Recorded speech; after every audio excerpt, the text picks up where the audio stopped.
الحمد لله رب العالمين والعاقبة للمتقين والصلاة والسلام على سيد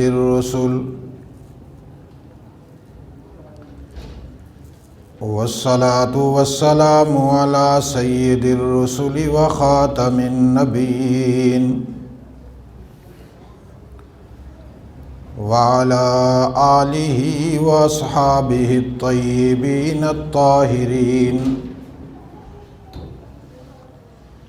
لا سيما على الخلفاء الراشدين المهديين ولعنة الله على أعدائهم وأعداء الإسلام والمسلمين أما بعد أعوذ بالله من الشيطان الرجيم بسم الله الرحمن الرحيم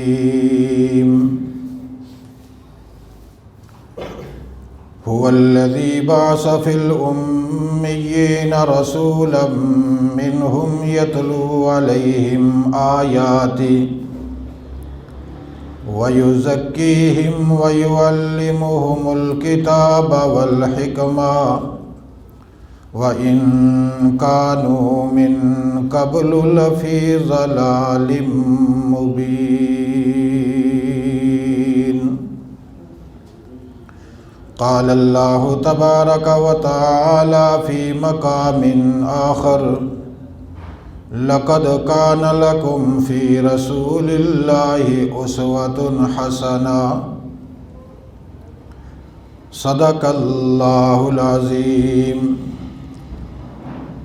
اللهم صل على سيدنا ومولانا محمد وعلى آل سيدنا ومولانا محمد وبارك وسلم وصل عليه صلاة دائما أبدا أبدا على حبيبك خير الخلق كلهم. هو الحبيب الذي ترجى شفاعته لكل حول من الأحوال مقتحم.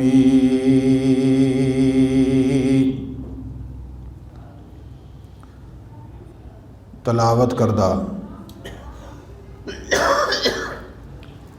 قرآن حکیم کا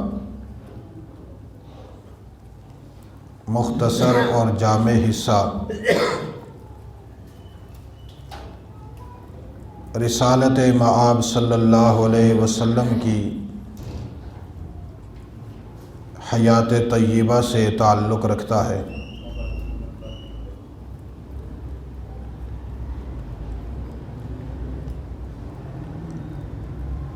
رسالت مآب صلی اللہ علیہ وسلم کی حیات طیبہ کے مختلف پہلو تدریجاً آپ حضرات کے سامنے ہر جمعہ میں بیان کیے جاتے ہیں۔ اسی ضمن میں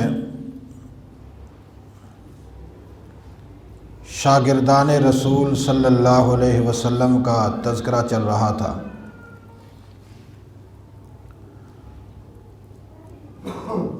گزشتہ جمعہ بھی اللہ کے رسول صلی اللہ علیہ وسلم کے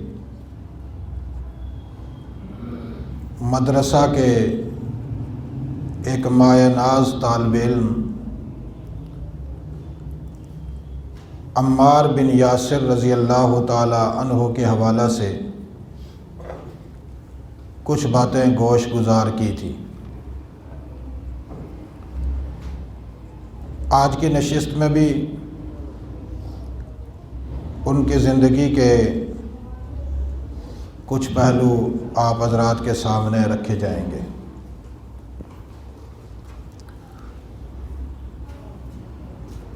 چونکہ عمار بن یاسر رضی اللہ تعالی عنہ اور آپ کے پورے گھر کی قربانیاں اسلام میں اساسی قربانیاں ہیں،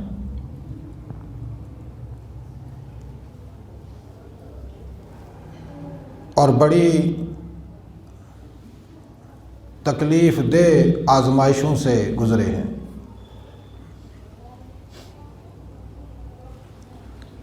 جیسا کہ میں نے کچھ پہلو گزشتہ جمعہ آپ کے سامنے بیان کیا تھا،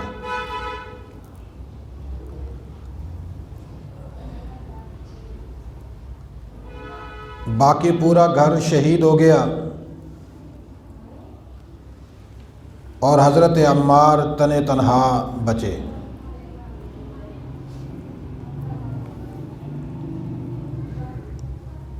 اس کے باوجود ارباب قوت نے اور ارباب اقتدار نے مکہ کے سرداروں اور بدماشوں نے آپ پر ترس نہیں کھایا،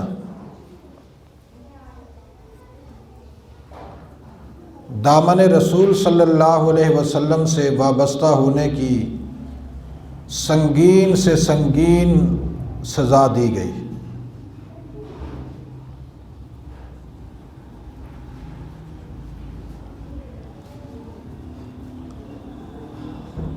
عرب کی وہ سخت ترین گرمی، بالخصوص مکہ کی، اس گرمی میں آپ کو لٹا دیا جاتا اور سینے پر بھاری پتھر رکھ دیا جاتا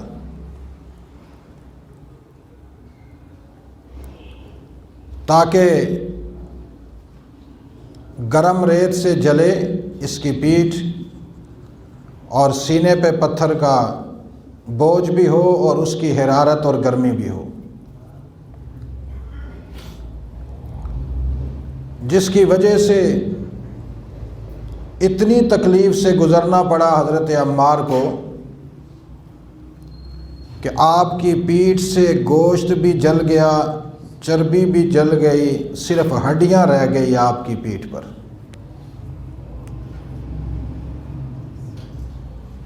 لیکن اس کے باوجود ان کی زبان پر ایک ہی جملہ ہوتا کہ جو پیغام محمد الرسول اللہ نے مجھے سمجھا دیا، سکھا دیا، اس توحید سے روگردانی نہیں۔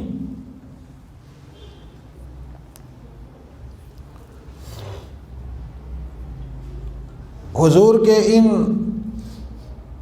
ابتدائی شاگردوں کو اتنی بڑی آزمائش سے اس لیے گزرنا پڑا،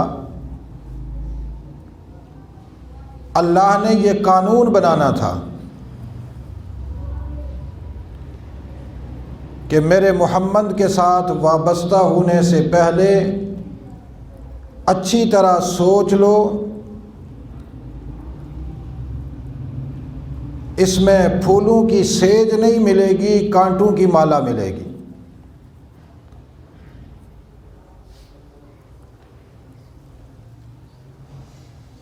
اور تمہیں بڑی بڑی آزمائش سے گزرنا پڑے گا۔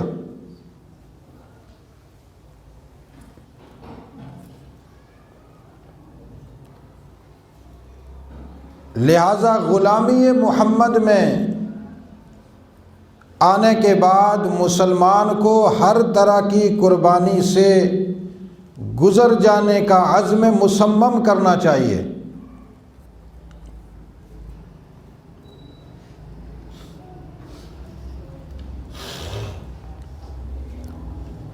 اللہ ہم سے جو بھی قربانی مانگیں گے، جیسی بھی قربانی مانگیں گے، ہم وہ قربانی دیں گے اور دے کر پریشان نہیں ہوں گے، بلکہ اسی طرح خوش ہوں گے جیسے عمار بن یاسر قربانیاں دینے کے بعد خوش ہوتے تھے۔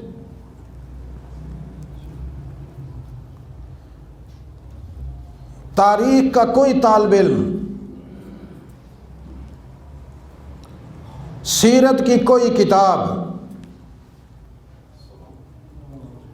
احادیث کا کوئی باب یہ نہیں دکھلا سکتا کہ مشرکین کے تشدد کی بنا پر عمار ابن یاسر نے یہ کہا ہو کہ مجھے تکلیف ہو رہی ہے، خدا کے لیے میرے جسم سے تکلیف کو کم کرو، یا جو تم کہتے ہو میں اس پر سوچوں گا، مجھے کچھ لمحات دے دیجئے تاکہ میں سوچ لوں۔ جب بھی ان کی طرف سے یہ پیغام آتا کہ اب تمہیں مزہ آتا ہے، تو عمار بن یاسر مسکراتے ہوئے کہتے کہ غلامی رسول میں سوائے مزے کے اور کچھ ہے ہی نہیں۔ یہاں دھوپ میں جلنا، پتھروں کے وزن برداشت کرنا، گرم ریت پر اپنی پیٹھ کو جلا دینا، اس میں لذت ہی لذت ہے، اس میں مٹھاس ہی مٹھاس ہے، اس میں حدت ہی حدت ہے، اس میں ایمان کی جدت ہی جدت ہے۔ اور صرف عمار کی بات نہیں، مکہ کی سرزمین پر جتنے صحابہ اکرام پر ظلم ہوئے، کوئی ایک صحابی ایسا نہیں جس نے لمحہ بھر کے لیے یہ کہا ہو کہ جب سے محمد الرسول اللہ سے وابستہ ہوا ہوں آزمائشوں نے گھیر رکھا ہے، مجھے کیا ضرورت ہے اس دین کی، یا اس نے کہا ہو کہ ہائے مجھے تکلیف ہو رہی ہے۔ اللہ نے ان کی ایسی مدد فرمائی تھی کہ تکلیف مکہ کے بدماش ان کو دیتے تھے، اور یہ تکلیف سہ کر اس طرح مسکراتے کہ ان کے مسکرانے پر انہیں تکلیف ہوتی۔ وہ سوچتے ہم تو ظلم اس لیے کر رہے ہیں کہ تاکہ یہ دامن رسول سے دور ہو جائیں، لیکن ان کے چہرے پہ مسکراہٹ پہلے سے زیادہ ہے، ان کے ایمان کی پختگی پہلے سے زیادہ ہے۔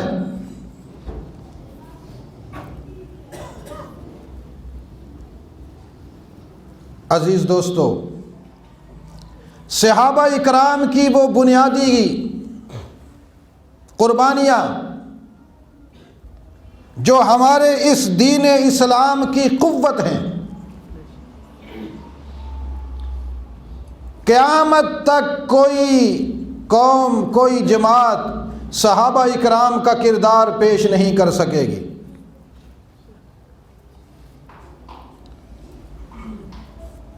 اور بعد میں کسی زمانے میں آپ کی پیٹھ پر کسی کی نظر پڑی اور اس نے پوچھا عمار آپ کی پیٹھ پہ تو گوشت ہے ہی نہیں سوائے جلی ہوئی ہڈیوں کے، یہ کیا ماجرا ہے؟ تو عمار بن یاسر کہنے لگے یہ اسلام کی یادیں ہیں اور اسلام کی تاریخ ہے۔ عمار یہ کیسی اسلام کی یادیں ہیں؟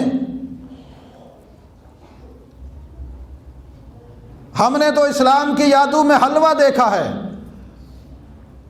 جھنڈیاں دیکھی ہیں، پھول کی پتیاں نچھاور ہوتی دیکھی ہیں، اور تمہاری پیٹھ پر جلی ہوئی ہڈیوں کے علاوہ کچھ بھی نہیں، اس کا اسلام سے کیا تعلق؟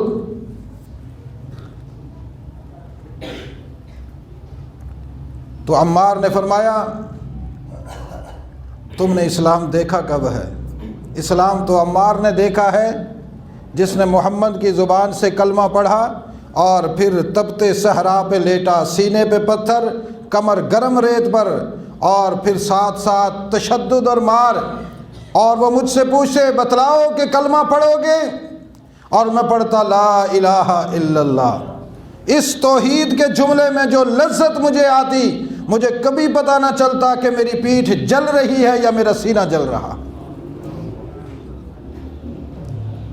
یہ وہ مشرکین نے اس دین اسلام میں آنے کی وجہ سے جو مجھ پر تشدد کیا، یہ اس کے نشانات ہیں۔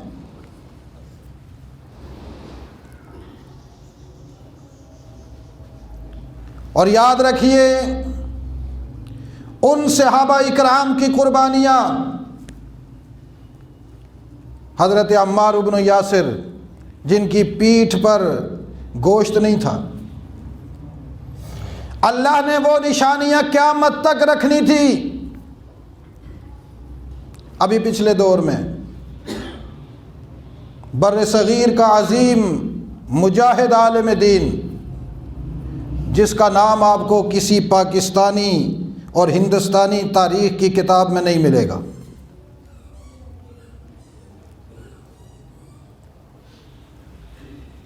بر عظیم میں انگریز کے خلاف میدان جہاد میں اترنے والا، شاہ ولی اللہ کے فلسفے کو اجاگر کرنے والا، دارالعلوم دیوبند کا عظیم شیخ الحدیث اور عظیم طالب علم، پہلا طالب علم، قاسم ننوتوی کے علم سے فیض یاب ہونے والا، علم و ہنر کا بے تاج بادشاہ، جسے دنیا شیخ الہند محمود حسن دیوبندی کہتی ہے۔ تاریخیں کھنگال کر دیکھ لو، انگریز کی ٹوٹی کرنے والے آپ کو پاکستان کی مدد کرنے میں صف اول میں نظر آئیں گے تاریخ کی کتابوں میں۔ بر عظیم سے انگریز کو نکالنے والوں کا نام آپ کو نہیں ملے گا۔ جس نے بر عظیم کے مسلمانوں کے ایمان کو محفوظ کیا اور انگریز کو نکلنے پر مجبور کیا، ان کا نام نہیں ملے گا۔ آپ کو جو ہسٹری آف پاکستان ہے، اس میں ہر اس بے ایمان کا تذکرہ ملے گا جس نے انگریز کے گھوڑوں کے پیشاب صاف کیے، جو انگریز کے بیت الخلاء صاف کرتے رہے اور گوریوں کی شلواریں دھوتے رہے، ان کے نام ملیں گے آپ کو۔ شیخ الہند کو جب انگریز نے گرفتار کیا تو یوں ہی آگ کے انگاروں پہ لٹا دیا گیا، اور لٹا کر آپ کے سینے پہ پتھر رکھے اور کہا بتلاؤ ہمارے خلاف تحریک چلاؤ گے، مسلمانوں کے دماغ خراب کرو گے؟ تو شیخ الہند نے فرمایا یہ کوئی سوال ہے کرنے کا؟ یہ تم مجھ سے سوال کرتے ہو؟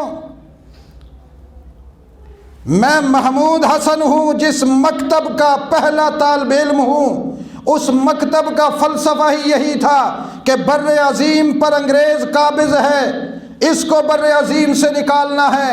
میں نے جب سے دستار باندھی تھی دارالعلوم دیوبند کی، قسم کھائی تھی کہ میری زندگی کا لمحہ لمحہ انگریز کی بغاوت میں گزرے گا۔ تو انگریز کہتا اچھا پھر مزہ چکھو۔ وہ بھی اس آگ پر لیٹ کر مسکراتے۔ جب وہ مسکراتے تو عمار بن یاسر کی مسکراہٹیں پلٹ کر شیخ الہند کے چہرے پہ آ جاتی۔ چونکہ اللہ نے اپنے نبی کے صحابہ کی مثالیں قیامت تک دکھانی ہیں۔ مکہ کی سرزمین پر شیخ الصحابہ السابقون الاولون کا مصداق عمار بن یاسر آگ پر لیٹ کر مسکراتا ہے، اور اسی کا روحانی فرزند شیخ الہند محمود حسن دیوبندی انگریز کی جلائی ہوئی آگ پر لیٹ کر مسکراتا ہے، اور کسی کو پتہ نہیں چلا۔ جب فوت ہوئے، جنازہ پاک ہونے لگا، تو آپ کا شاگرد رشید حسین احمد مدنی،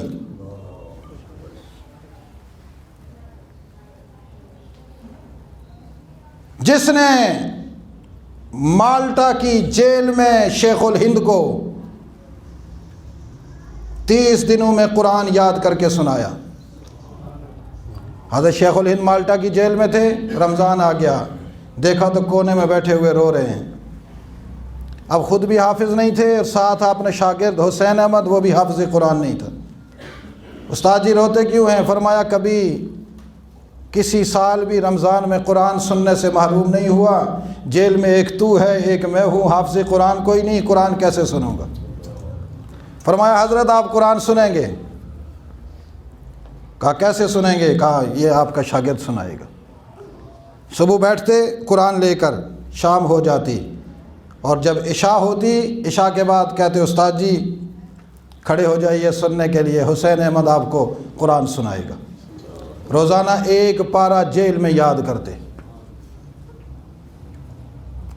ایک پارہ، ادھر سے 30 تراویح مکمل ہوئی، ادھر سے 30 پارے حفظ قرآن مکمل ہو گئے۔ یہ واقعات تمہیں کتابوں میں ملتے؟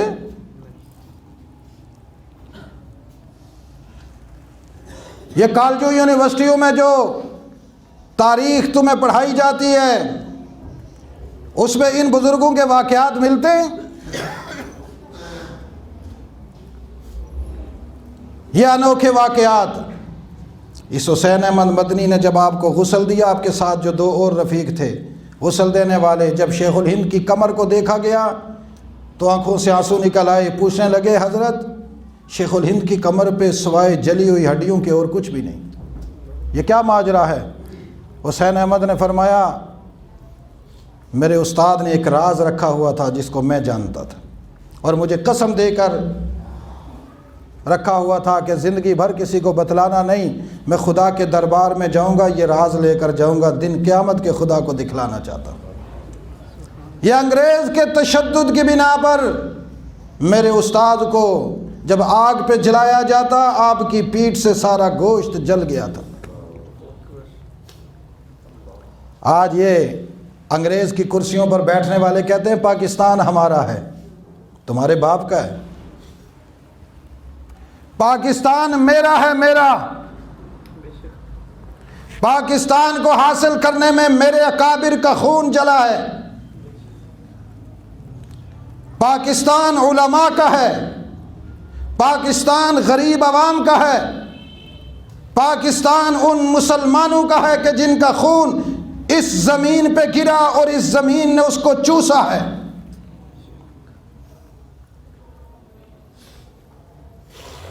جو اس کے سینے سے نکلنے والے خزانے ہڑپ کرنے والے، پاکستان ان کا نہیں، اپنے جگر کا خون جنہوں نے پاکستان کو پلایا، پاکستان ان کا ہے۔ ہماری ہسٹری ان اکابر سے ہے کہ جنہوں نے اپنا خون پلا کر پاکستان کو غذا دی ہے، یہ تب پاکستان بنا ہے۔ یہ پاک اسی لیے ہے کہ اس نے پاک خون پیا ہے، اکابر علماء کا خون پیا ہے۔ اس لیے میرے عزیز دوستو، حضرت عمار کی قربانی کہ آپ کی پیٹھ جلی ہوئی تھی، اسی لیے ایک مرتبہ اللہ کے رسول نے فرمایا تم عمار کو کیا سمجھتے ہو؟ عمار کے رگ و پہ میں ایمان راسخ ہوا ہے، مشاشہ ہڈی تک گھسا ہوا ہے، اس کی ہڈیوں تک ایمان سرایت کیا ہوا ہے۔ اس لیے کہ جن ہڈیوں کو مکہ کے بدماش جلا کر کہتے تھے کہ اب تو انکار کر دو، تو اس کی ہڈیوں سے بھی آواز آتی تھی لا الہ الا اللہ۔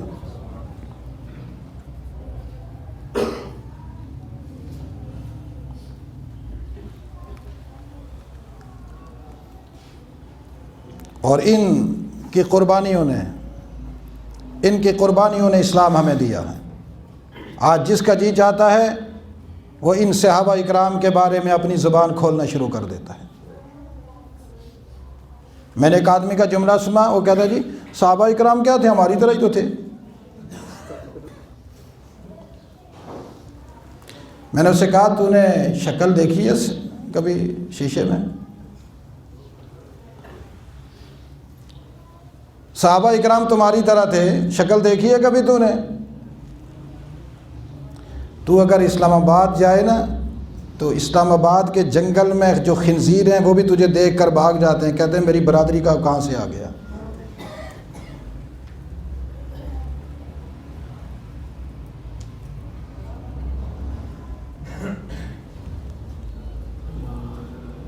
اسلام کی بنیاد میں صحابہ اکرام کا خون ہے، جلا ہوا خون، جلا ہوا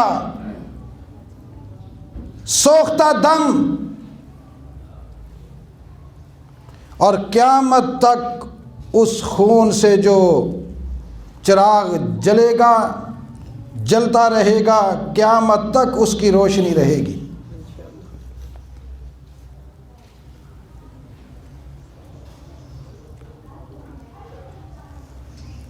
اسی لیے حضور نے فرمایا ساری دنیا جنت کی مشتاق ہے، جنت کو چاہتی ہے، جنت کا پیچھا کر رہی ہے۔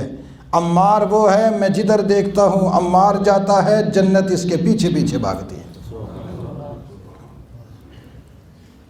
جنت عمار کی مشتاق ہے۔ لوگ کہتے ہیں ہمیں جنت ملے، ہم جنت دیکھیں، جنت کہتی ہے عمار ہمارے سامنے آئے، ہم عمار کا چہرہ دیکھیں۔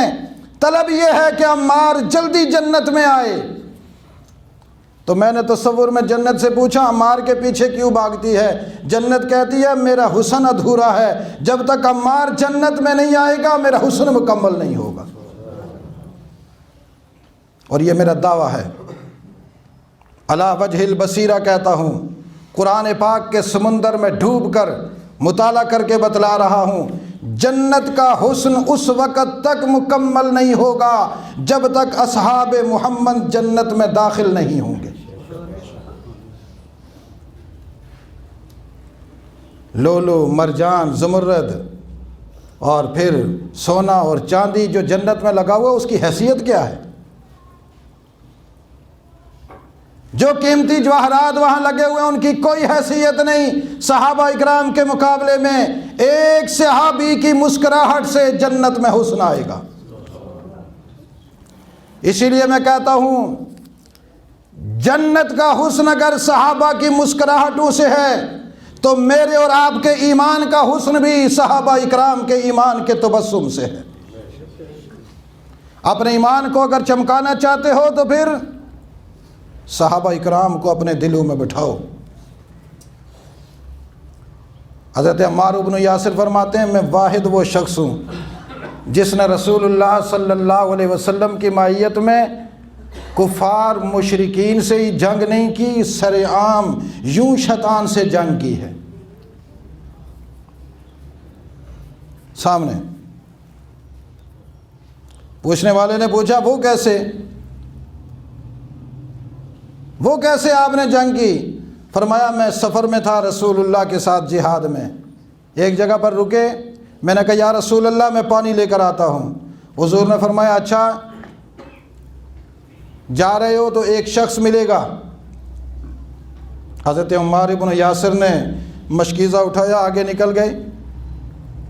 کہتے ہیں جب پانی بھرنے لگا تو ایک کالا کلوٹا، شیطان ملوٹا سامنے آیا، کہنے لگا عمار کیا کر رہے ہو؟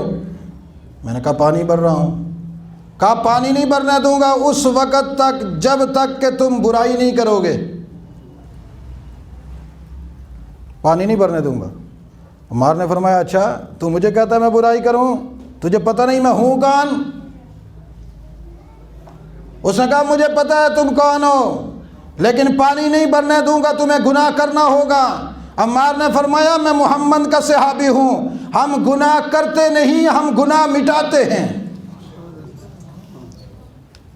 ہم گناہ، اونچی آواز سے، ہم گناہ ہم گناہ، صحابہ گناہ مٹاتے ہیں، صحابہ گناہ کرتے۔ ادھر سے ہمارے زمانے کا کوئی لچا لفنگا ہوتا ہے، وہ کہتے اس سے گناہ غلطی ہو نا، کہتے جی صحابہ سے ہوئی تو ہم کس باغ کی مولی ہیں، الو کا پٹھا۔ اپنی گندگی کو صحابہ کے منہ پہ ملتا ہے، در لعنت تجھ پر۔ یہ کہا کرنا کہ میرے باپ نے اتنے کرتوت کیے تو میں نے کر لیے تو کیا ہوا، یہ کہتے ہوئے تمہاری زبان چلتی ہے؟ یوں کہا کرو نا میری ماں کرتوتی تھی تو میں نے کر لیے تو کیا ہوا۔ اپنے دادے کا نام لو، دادی کا لو، نانے کا لو، نانی کا لو، صحابہ تمہیں ملے ہوئے ہیں کہ جی صحابہ سے گناہ ہوئے، ہم کس باغ کی مولی ہیں۔ صحابی گناہ نہیں کرتا، بولو صحابی، صحابی گناہ، صحابہ کے دامن میں گناہ ہے ہی نہیں ہے۔ صحابی گناہ مٹاتا ہے، صحابی گناہ۔ عمار نے فرمایا تو مجھے کہتا ہے گناہ کر، میں گناہ مٹانے والا ہوں۔ اس نے آگے بڑھ کر روکا۔ عمار فرماتے ہیں میں نے زور سے ایک مکہ مارا، جا کر پیچھے لگا، 2-3 اور لگائے کہ اس کا یہ ناک اس کے چہرے کے برابر ہو گیا، شکل بگڑ گئی۔ پھر میں پانی بھر کر واپس آیا تو دیکھا رسول اللہ مسکرا رہے تھے۔ عمار کیا ہوا؟ یا رسول اللہ پانی بھر رہا تھا، اچانک ایک کالا آ گیا۔ یہ کالا ہمیشہ صحابہ کے دروازے، صحابہ کے راستے میں کھڑا ہوتا ہے۔ اس کالے نے قسم کھا رکھی ہے کہ صحابی کا راستہ روکوں گا۔ آج بھی جہاں صحابہ کی بات ہوتی ہے یہ کالا صحابہ کے نام کے سامنے رکاوٹ بنتا ہے، ادھر صحابی کے کام کے سامنے رکاوٹ بن رہا تھا۔ تو حضور نے پوچھا عمار تو پھر؟ فرمایا یا رسول اللہ اب کبھی کسی کو نہیں کہے گا کہ تو گناہ کر۔ میں نے اس کا وہ حشر کیا۔ کہا کیا کیا؟ فرمایا اس کا منہ سلامت ہی نہیں رہا، اس کا منہ، قیامت تک آپ کالے کو دیکھیں گے اس کے منہ کو، اس کا منہ سلامت نظر نہیں آئے گا۔ یہ عمار کے مکے کا اثر ہے، اس کے چہرے پہ وہ لعنت آج بھی ٹپک رہی ہے جو عمار کے مکے کی وجہ سے اس کے چہرے میں آئی تھی۔ اور پھر حضور نے فرمایا عمار تجھے پتہ ہے کون تھا؟ یا رسول اللہ یہ نہیں پتا، بس اس نے بات کی اور میں نے اس کا کام کر دیا۔ حضور نے فرمایا عمار یہ شیطان تیرے سامنے آیا تھا۔ حضرت عمار نے فرمایا اچھا شیطان تھا؟ فرمایا ہاں یہ شیطان تھا۔ تو نے شیطان کے خلاف باقاعدہ جنگ کی ہے، لڑائی کی ہے۔ سارے صحابہ میں حضرت عمار بن یاسر یہ منفرد شخصیت ہے جس نے شیطان کو سامنے کھڑا کر کے مکے رسید کیے۔ عمار کی سیرت جو بھی اپنائے گا قیامت تک اس کی سیرت شیطان کے لیے مکوں سے کم نہیں ہوگی۔ یہ صحابی عمار بن یاسر، یہ اس لیے آپ کو تھوڑی تھوڑی ساری باتیں بتلاتا ہوں تاکہ آپ کو پتہ چلے صحابہ ہیں کون۔ جنگ یمامہ میں لڑائی کر رہے تھے۔ جب صحابہ جنگ میں ہوتا ہے کبھی ادھر کبھی ادھر، جب دیکھا کہ صحابہ اکرام جنگ میں پریشانی کا شکار ہیں تو حضرت عمار اوپر ایک جگہ کھڑے ہو گئے، کھڑے ہو کر آواز لگائی صحابہ اکرام کدھر بھاگ دوڑ کر رہے ہو؟ جنت امن کی جگہ ہے، امن کی جگہ کو چھوڑ کر بھاگ رہے ہو؟ میں عمار یہ کھڑا ہوں، ادھر آ جاؤ۔ اتنے میں ایک بدبخت آیا اور اس نے آ کر تلوار ماری اور آپ کا کان کٹ گیا۔ کیا کٹا؟ کیا کٹا؟ عمار کا کان کٹ گیا اور وہ جا کے گرا۔ عمار نے جا کر کان اٹھایا اور اس کو چوما، فرمایا قربان جاؤں تجھ پر، نبی کے دین کے لیے شہید ہو گیا۔ بعد میں کسی نے کہا عمار تو کان کٹا ہے، ہوتے ہیں نا خبیث النسل، بد فطرت، بد تینت، بے ضابطگیوں سے جنم لینے والی نسل، بے قاعدہ پیداوار، ان میں سے تھا کوئی؟ کہ عمار تیرا تو کان کٹا ہوا ہے، تیرا تو ایک کان ہی نہیں ہے۔ عمار مسکرا کر کہنے لگے تو مجھے تانا دیتا ہے کان کٹنے کا، تجھے کیا پتا میری زندگی کا اثاثہ ہی یہی ہے، مجھے اپنی زندگی کا سب سے محبوب عمل یہی لگتا ہے کہ عمار کا کان جنگ یمامہ میں رسول اللہ کے دین کے لیے لڑتے ہوئے کٹا ہے، میں تو اس پر فخر کرتے ہوئے تھکتا نہیں ہوں، یہ تو میرے فخر کی چیز ہے۔ جب عمار نے یہ جملہ کہا ہوگا تو عرش برین والا بھی بولا ہوگا عمار تو ہی نہیں اس پر فخر کرتا، میں خود بھی تیرے کان کے کٹنے پر فخر کرتا۔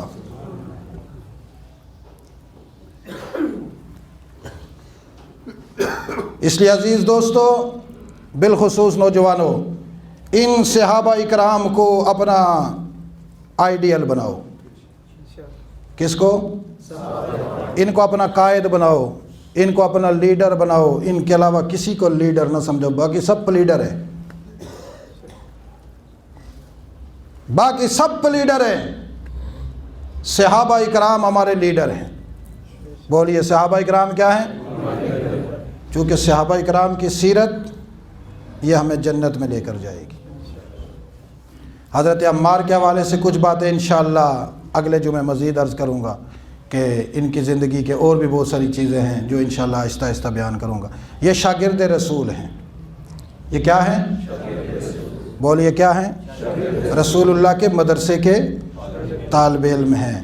جو رسول اللہ صلی اللہ علیہ وسلم کے مدرسے کا طالب علم ہو، قیامت تک رسول اللہ کے مدرسے سے منسوب مدرسوں کے طالب علم اسی طریقے سے شیطان کے خلاف جنگ لڑتے رہیں گے، اسی طریقے سے اپنا کردار پیش کریں گے۔ اس کے علاوہ آپ کو کہیں کردار نہیں ملے گا، کردار آپ کو ملے گا تو یہاں سے ملے گا۔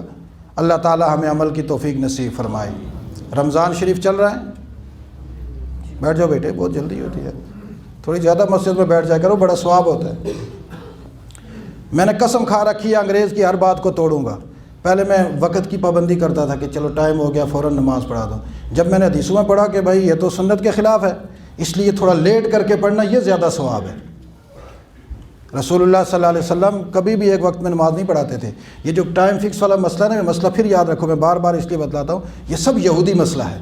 ٹائم ہو گیا جی، ٹائم ہو گیا، گھڑی کی طرف لوگ دیکھ رہے ہوتے ہیں۔ جس کے اندر یہودیت ٹپک رہی ہوتی ہے وہ گھڑی کو دیکھتا ہے، جس کے اندر صحابہ اکرام کا کردار ہوتا ہے اس کی نظر اللہ پر ہوتی ہے، اللہ کے رسول پر ہوتی ہے، زبان پہ ذکر ہوتا ہے اور کانوں سے اللہ کی بات سن رہا ہوتا ہے۔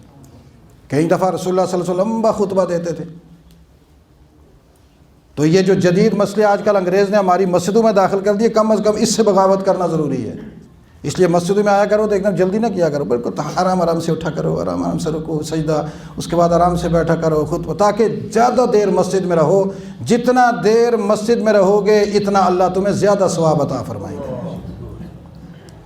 ابھی رمضان کا پہلا عشرہ مکمل ہو گیا، دوسرا عشرہ بھی ایسے ہی مکمل ہو جائے گا۔ کون کون ایسے افراد ہیں جو کہتے ہیں جی کہ میں نے رمضان کا حق ادا کیا ہے؟ یہ جو لمحات ہیں نا یہ گزر جائیں گے، ضائع ہو جائیں گے، ان کو کوشش کرو قیمتی بنانے کی۔ زیادہ سے زیادہ اپنا وقت تلاوت میں، توبہ میں، استغفار میں، عبادات میں گزارو، زیادہ سے زیادہ۔ یہ جو مسجدوں سے بھاگنا، ادھر ادھر تراویح میں بھاگ جانا، کوشش کرو راتیں مسجدوں میں گزارو، گھروں کو مسجد بنا لو، گھروں کے اندر بیٹھ کر پوری پوری رات تلاوت کرو۔ جو لوگ مہینہ چھٹی کر سکتے ہیں وہ رمضان میں چھٹی کیا کریں، بالکل چھٹی کیا کریں۔ اگر صبح جو کئی مجبور ہیں، جن کی ڈیوٹیاں اس طرح کی ہیں، میں ان کے لیے نہیں کہتا، جن کے لیے وہ رمضان میں پکا پابندی کر دیں جی ہم صرف اللہ کی عبادت کریں گے، اور باقی جو ایام ہے اس میں کوشش کریں اور ارادہ کریں کہ ہم اعتکاف بیٹھیں گے۔ اور یہاں جو لوگ بیٹھنا چاہیں بیٹھیں، یہاں لازمی نوجوان بیٹھیں۔ لوگ کہتے ہیں کوئی بڈھا ہی بیٹھے، بھائی بڈھے کا کیا کام ہے اعتکاف کا؟ اس کا تو ہر جگہ اعتکاف ہے، وہ گھر میں، وہ مریض آدمی ہے، اس کو گھر میں دوائی کی ضرورت ہے، خوراک کی ضرورت ہوتی ہے۔ جوان اعتکاف بیٹھا کرو۔ کون بیٹھا کرے؟ اونچی آواز سے کون؟ وہ کہتے ہیں جی دادا ابو بیٹھیں گے۔ بھائی دادا ابو کیوں بیٹھیں گے؟ گھر میں بھی تو بیٹھے ہی ہوتے ہیں، تو مسجد میں بیٹھ گئے تو کیا ہو بھائی؟ ان کو تو گھر میں ضرورت ہے کھانے پینے کی، ان کی خوراک کی، ان کی خدمت کی، ان کو گھر میں رکھو۔ پوتا بیٹھے، بیٹا بیٹھے۔ اس لیے میرے نوجوان دوستو، اپنی جوانی کو اللہ کے لیے وقف کرو اور اپنی زندگی کو اپنی عبادات میں لگانے کی مشق کرو، جو آدمی اعتکاف بیٹھا ہے 10 دن، کیا کرتا ہے؟ اعتکاف بیٹھتا ہے 10 دن اللہ کا مہمان ہوتا ہے۔ آپ کو پتہ ہے جب مہمان آتا ہے تو واپس گھر سے جاتا ہے تو جو اچھے لوگ ہوتے ہیں، اچھے خاندان والے، وہ مہمان کو رخصت کرتے ہوئے یہ نہیں کہتے دل سے شکر ہے جان چھوڑی ہے، وہ اس کا ماتھا بھی چومتے ہیں، ہاتھ بھی چومتے ہیں، آنکھوں میں آنسو بھی ہوتے ہیں، اور جاتے ہوئے تحفہ بھی دیتا ہے، بھائی یہ ہدیہ لے جاؤ، آپ ہمارے گھر آئے تھے۔ تو جب بندہ اعتکاف والے دن واپس جاتا ہے تو اللہ رب العالمین اس کو جب اپنے گھر سے رخصت کرتے ہیں تو اس کو تحفہ دیتے ہیں۔ وہ تحفہ کیا ہوتا ہے پتہ ہے؟ پتہ ہے کسی کو؟ وہ مسجد سے جب جانے لگتا ہے تو اللہ رب العالمین پیار کی نگاہ سے اس کو دیکھتے ہوئے کہتے ہیں جا تو رہا ہے، میری ذات لے جا، میں تیرا ہوں، آج کے بعد میں تیرا ہوں۔ تو اس لیے خوب تیاری کریں کہ آخری عشرے میں ہم اعتکاف بیٹھیں گے، زیادہ سے زیادہ بیٹھیں۔ جس آدمی کی یہ خواہش ہے کہ جاتے ہوئے مجھے اللہ کہے بھائی میں تیرا ہوں، مجھے لے جا بطور تحفے کے، وہ نوجوان، وہ تھوڑی بڑی عمر والا، بوڑھے بھی بیٹھ سکتے ہیں، پابندی نہیں ہے، لیکن میں ترغیباً کہہ رہا ہوں جوان بیٹھیں گے انشاءاللہ، اپنی اپنی مسجدوں میں بیٹھیں، یہاں پر جو بیٹھیں سامنے آفس میں مولانا فراز صاحب ہوتے ہیں، وہ آدمی نام لکھوا دیتا کہ پتہ ہو کتنے بندے بیٹھیں گے۔ دوسری بات، میں اکثر دیکھتا ہوں لوگ، یہ حضرت عمار کی روایت ہے وہ بھی بیان کر دوں، 5-7 منٹ اوپر سن لیا کرو دین۔ مغرب کے بعد 6 نفل پڑھا کرتے تھے۔ کتنے؟ لوگ کہتے ہیں بھائی تبلیغیوں کا کام ہے، اور کسی کا کام ہی نہیں ہے 6 نفل پڑھنا۔ مغرب کی 2 سنتے ہیں، اس کے بعد 2 نفل، اس کے بعد 6 نفل، جس کو کہتے ہیں اوابین۔ کیا کہتے ہیں؟ اوابین۔ 6 نفل پڑھتے تھے۔ کسی نے پوچھا عمار یہ 6 نفل کہاں سے لائے؟ فرمایا احاکذا رأیت رسول اللہ صلی اللہ علیہ وسلم۔ یہ جو عمار 6 رکعتیں پڑھتا ہے نا 2 کر کے، میں نے خود رسول اللہ کو دیکھا، حضور پڑھتے تھے۔ کون پڑھتا تھا؟ حضور۔ اور صرف حضور پڑھتے نہیں تھے، حضور نے فرمایا جو 6 نفل مغرب کے بعد یہ پڑھے گا، اللہ رب العالمین اس کے گناہ اس طرح معاف کر دیتے ہیں اور اس طریقے سے ختم کر دیتے ہیں جیسے خزاں کے موسم میں درختوں سے پتے جھڑ جاتے ہیں۔ کتنے گناہ معاف ہوں گے؟ فرمایا سمندر کی لہروں کی وجہ سے جو جہاگ پیدا ہوتی ہے، اس جہاگ کے برابر بھی اگر گناہ ہوں گے تو معاف ہوں گے۔ آپ کو پتہ سمندر پہ جہاگ ہی جہاگ نظر آتی ہے، جو سمندر دیکھتے ہیں ان کو پتہ ہے کہ وہاں ہر طرف سے پانی ابل رہا ہوتا ہے، تو وہ جہاگ ہی جہاگ، سمندر کی کوئی جگہ جہاگ سے خالی نہیں۔ انسان کا یہ وجود کوئی بھی حصہ اس کا گناہ سے خالی نہ ہو، 6 نفل اوابین پڑھنے سے اس کے گناہ معاف ہو جاتے ہیں۔ روزانہ مغرب کے بعد 6 نفل پڑھتے ہوئے کتنے ٹائم لگتا ہے؟ 6 منٹ لگیں گے۔ وہ جو ٹکروں والے نفل ہے نا، ٹک ٹک ٹک فوراً نیچے اوپر، نہیں تو 12 منٹ لگیں گے۔ 12 منٹ آدمی صبر نہیں کر سکتا؟ ہاں 12 منٹ۔ اگر جو بندہ جلدی، میں اکثر جو مسجد سے بھاگ رہے ہوتے ہیں میں ان کو دیکھتے ہوئے کبھی کبھی دعا کرتا ہوں، اللہ کرے ان کو چکر آئے، یہ یہاں گر جائیں 15-20 منٹ اور اس کے بعد یہ ٹھیک ہو کے چلے جائیں۔ ان کو پتہ ہو کہ اگر چکر آ گیا، بے ہوش ہو گئے، تو پھر بھی تو 15 منٹ ضائع ہو گئے۔ تو اگر یہی ہم صحت کی حالت میں 10-15 منٹ نوافل پڑھ کے نکلیں گے تو کتنے قیمتی ہو جائیں گے۔ ہمیشہ اپنے وقت کو اس طریقے سے سمجھو کہ اگر اس وقت میں جب ہم جلدی کر کے جا رہے ہیں، اس میں اللہ تعالیٰ ہمارے اوپر بے ہوشی طاری کر دیتا، ہم گر جاتے، پاؤں ٹوٹ جاتا، ہمارا وقت تو ضائع ہو جانا تھا۔ لہٰذا اس ضائع وقت کو کیسے قیمتی بنائیں؟ جلدی نہ کیا کریں، مغرب کے بعد 6 نفل پڑھنے کی پابندی کریں گے پورا سال، روزانہ پورا دن گناہ ہوئے، مغرب کے بعد 6 نفل پڑھے، صاف ستھرا ہو کے نہا کے جا رہا ہے گناہوں سے۔ اللہ تعالی ہمیں عمل کی توفیق نصیب فرمائے۔